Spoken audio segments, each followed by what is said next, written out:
ಕಾರ್ಯಕ್ರಮವನ್ನು ಕೂಡ ನಾವು ಮಾಡಿದ್ದೇವೆ.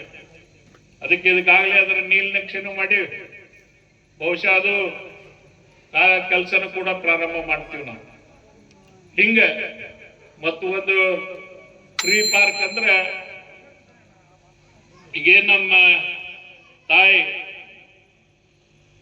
ಮೊನ್ನೆ ನಮ್ಮನ್ನು ಅಗಲಿದಂತ ಸಾಲ ಮರದ ತಿಮ್ಮಕ್ಕ ಅವರ ಹೆಸರ ಮೇಲೆ ಒಂದು ಟ್ರೀ ಪಾರ್ಕ್ ಅನ್ನ ಅದನ್ನು ಕೂಡ ನಿಮ್ಮ ಡಂಬಳ ಗ್ರಾಮದಲ್ಲಿ ಸುಮಾರು 5 ಕೋಟಿ ರೂಪಾಯಿ ವ್ಯವಸ್ಥೆಯಲ್ಲಿ ಅದನ್ನು ಕೂಡ ಮಾಡ್ತಕ್ಕಂಥ ಒಂದು ವ್ಯವಸ್ಥೆ ಮಾಡಕತ್ತೀವಿ. ಹೀಗೆ ಇಂಥ ಬಹಳಷ್ಟು ಕೆಲಸ ಕಾರ್ಯಗಳು ಮತ್ತು ವಿಶೇಷವಾಗಿ ಇವತ್ತು ನಿಮ್ಗೆ ನಮ್ಮ ಈ ಭಾಗದಲ್ಲಿ ಈ ಜಾಲವಾಡಿಗೆ ಲಿಫ್ಟ್ ಇರಿಗೇಷನ್ ಇತ್ತು. ಅದನ್ನ ಬಹಳ ದಿವಸದಿಂದ ಸರಿ 13ರಿಂದ 10 ಗಂಟೆಗೆ ಆಗ್ಬೇಕಾಗಿತ್ತು. ಅವಾಗ ನಾನಾ ರೀತಿಯಿಂದ ಅದನ್ನ ಮತ್ತೆ ನಮ್ಮನ್ನ